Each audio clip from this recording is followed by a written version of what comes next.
guys, Colorado Camperman Brian here.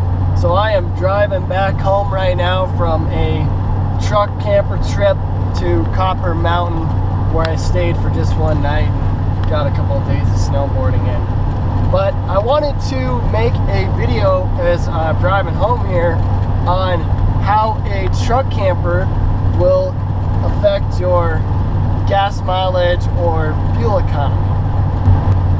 So there's a lot of different variables to fuel economy, and one thing I encourage you guys to check out is videos on hypermiling. Hypermiling is people who will try to get the most miles per gallon out of their vehicle, and they drive certain ways, certain routes.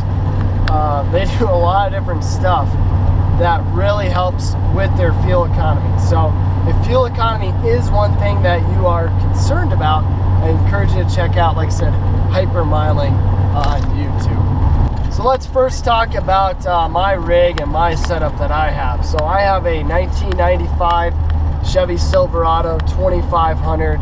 So it's a 3/4 ton long bed, and it has a gas engine. It's got the old 454 motor in it, and I have about 215,000 miles on the truck. My camper that I have is a 1978 Hallmark Truck Camper. It's 8 foot. Based on the information that the previous owner had given me, and from the research and everything that I've done, I would guess that the truck camper probably weighs between 1,000 and 1,200 pounds. So there's a lot of variables into your fuel economy when you're hauling a truck camper. The first thing that I can think of is, how heavy is your foot? You know, are you accelerating like crazy? Are you just pedal to the metal all the time? Or are you a little bit easier? Again, just based on what I've researched and whatnot, if you try to keep your RPMs under 2,000, you should be able to maximize your fuel economy. Another thing to consider is, how big of a truck camper do you have? Or are you looking to get? You know, are you looking to get a little 6-pack that fits in a 1500, or a, you know, one of those old Scampers, or the other ones that pop up and have the canvas, because those are a lot lighter? Or are you looking to have a, you know, 11.5, 12.5 foot rig that's 4,000 pounds, and you got to get airbags and all that stuff? So that's obviously one thing that has a huge impact on your fuel economy, is the size of the rig that you have. So in addition to those few things, one other thing that makes a big difference is, what type of driving are you going to be doing? Are you mainly going to be driving on, you know, flat roads or highways with no hills? Are you going to be driving into a headwind? You really can't control that, obviously. But are you going to be going over mountain passes with lots of elevation gains? Also, what's your speed going to be? From the research that I've seen, and just from my personal experience, if you drive under 60, 65 miles an hour and are not in the city, you're going to maximize your fuel economy. When you get over the 60, 65 mile an hour mark, you would definitely see your fuel economy go down. I can tell you from personal experience, I have noticed that as well. So you're probably saying, all right, Brian, get to the frickin' punchline already, right?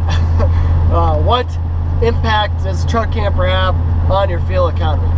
Well, let me tell you guys what I get first with my truck without the truck camper. So in this city, without a load, so without a truck camper, I usually get between 8.5 and 10 miles to the gallon, which is awful. That's one thing I really do not like about my truck, is it's just, the fuel economy is terrible. My highway MPG is usually 10 to 12. I honestly usually don't have this thing on the highway without a load a lot.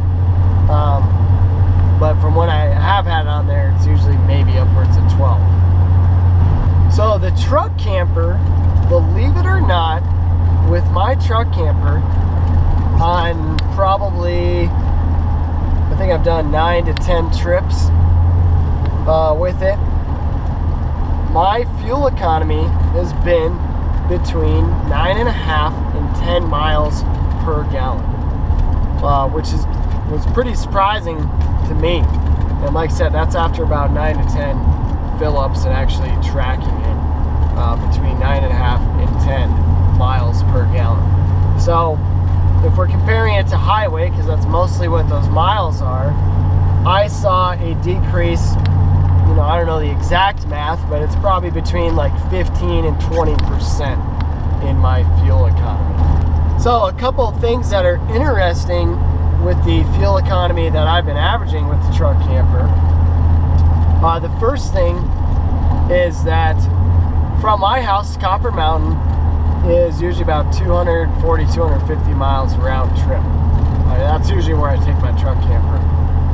And for about half those miles, usually I'm in four-wheel drive. I mean, I'm driving up high mountain passes.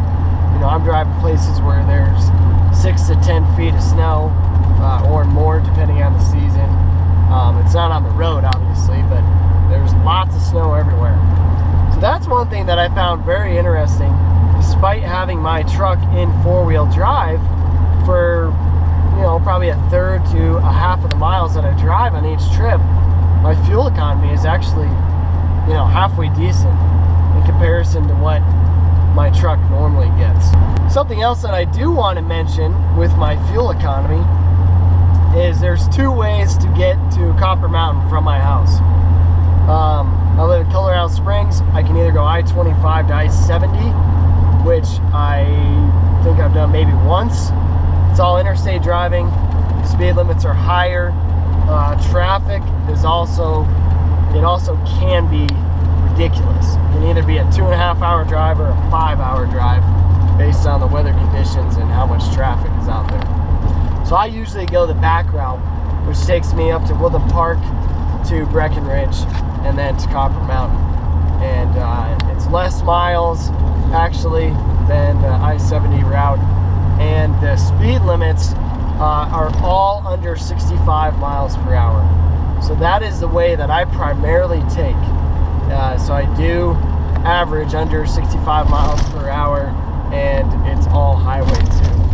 I make it, you know, there's some stop and go in some of the smaller towns that you drive through, but mostly it's all highway under 65 miles an hour. So one thing that I would like to also add in there is I was very surprised by my fuel economy with the truck camper, because we also tow our 27-foot Keystone Hideout with the truck here. And granted, it does weigh a lot more. It's 5,000 pounds dry. But our gas mileage with that thing is it's horrendous. I mean, we get 6 to 8 miles per gallon. And it is a lot more difficult to tow that. You know, I can only get up to maybe 70 versus the truck camper. I mean, I could do 80 all day long. And the biggest thing I attribute it to is not the weight, but actually the wind resistance.